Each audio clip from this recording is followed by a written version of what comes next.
Oi, meus amores, bom dia. Nossa segunda aula de história dessa semana. Nós vamos começar hoje da página 34, que fala sobre política e economia. Como que é esse contexto político e econômico na Península Arábica, né? Claro que não de hoje, a gente está abordando aqui lá atrás, logo após a morte de Maomé. Quem assumiu esse poder? Porque Maomé não tinha somente essa influência religiosa, ele passou a ser o líder político de toda a Península Arábica.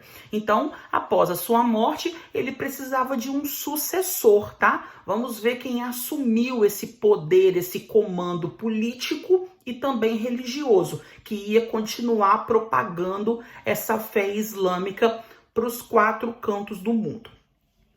Estudamos que Muhammad fundou uma nova religião. Esta uniu clãs e tribos que estavam divididos em torno de uma mesma religião, tá, gente? Portanto, além de unificar os povos árabes em torno de uma única fé, o profeta Muhammad também criou um estado com poder centralizado. O Islã tem como base a submissão a Alá, não só na religião, mas ainda no aspecto político. A Arábia, então, estabeleceu uma teocracia, onde a autoridade tem o poder político e também tem esse poder religioso. Após a morte de Muhammad, Abu Bakr, um dos primeiros seguidores de Muhammad e sogro dele, assumiu o poder. Então é o sogro dele que vai dar continuidade a tudo que Maomé começou há 10 anos atrás, quando ele recebeu a visão do anjo Gabriel. A expansão árabe realizada pelos sucessores de Muhammad, principalmente de Abu, que era o sogro, objetivava o jihad, que é a conversão de infiéis, e a busca por terras mais férteis que as áridas terras da Península Arábica.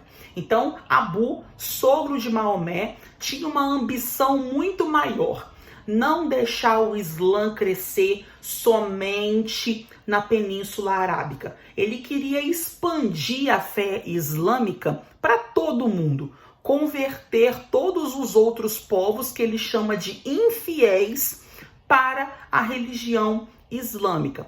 Aí agora eu vou responder aquela pergunta que o Lino fez para mim na nossa aula ao vivo. Por que nos dias de hoje existem árabes praticantes do islamismo que provocam atentados terroristas, que impõem medo a muitas populações? Porque eles têm essa interpretação muito parecida com Abu, o sogro de Maomé. Eles querem forçar outros povos a se converterem para a fé islâmica. E para isso eles usam a força, usam a violência, implantam o medo. Existe uma rivalidade muito grande entre os povos do Oriente Médio e os Estados Unidos, por exemplo. Por isso o ataque ao World Trade Center, né, as Torres Gêmeas e outros ataques que vieram ocorrendo ao longo da história. Porque os Estados Unidos, por ser uma grande potência, prega uma ideologia, prega um estilo de vida da liberdade que não é pregado no Oriente Médio. São ideias muito diferentes. No Oriente Médio, para você ter uma ideia, a mulher sofre uma repressão muito grande. Muitas delas, em vários países, ainda não podem estudar, não podem escolher os seus casamentos. Os casamentos são arranjados. Então existe uma diferença de vida, de ideologia muito grande. Então muitos, não são todos, não é todo o árabe que é terrorista, não é todo o islâmico que é terrorista, mas uma boa parcela, uma porcentagem desse grupo interpreta o Alcorão de uma forma muito radical e quer impor essa religião através do uso da força, da violência e do medo. Por isso que eles promovem ataques em vários cantos do mundo, tá? Vamos lá embaixo agora.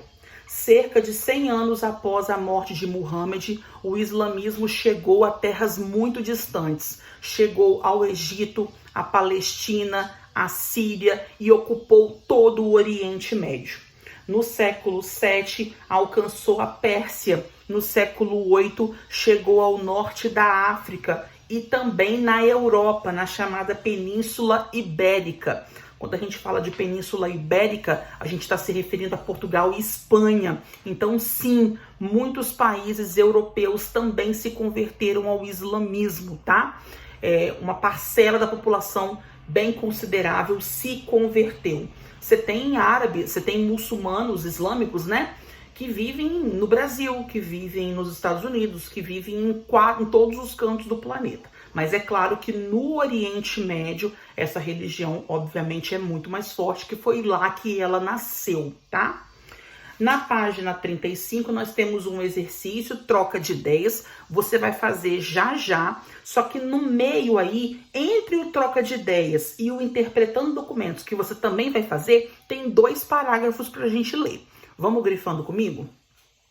Nas terras conquistadas, os moradores eram obrigados a pagar um imposto sobre a terra, chamada Kraraja, que diferia do valor conforme o proprietário fosse muçulmano ou não. O processo de expansão possibilitou aos árabes a conquista de rotas comerciais antes denominadas pelos persas, indianos e bizantinos. Os árabes comercializavam ouro e marfim da África, além de especiarias, porcelanas, tinturas, pergaminhos e sedas. Olha, os povos árabes desenvolveram muito seu comércio. Em cada lugar que os povos iam se convertendo, eles também estavam ali, não só por conta da religião, mas também por conta das práticas comerciais. Eu falei com vocês que os países Espanha e Portugal se converteram ao islamismo. E, pasmem, podem acreditar, muita herança do povo árabe foi trazida para o Brasil através de Portugal, com o descobrimento do Brasil. Quem aí já comeu esfirra? Quibe, uma pastinha parecida com um patê chamada rames. Quem já comeu? Isso aí são alimentos tradicionais da Península Arábica que chegaram até nós aqui no Brasil através dos portugueses. Técnicas de navegação e vários instrumentos também, tá? Então, existe uma conexão muito forte aí dos árabes com países do mundo inteiro, mesmo que de forma indireta, tá? Agora você vai fazer a aba interpretando documentos também e a gente volta na nossa próxima videoaula. Beijos, até mais!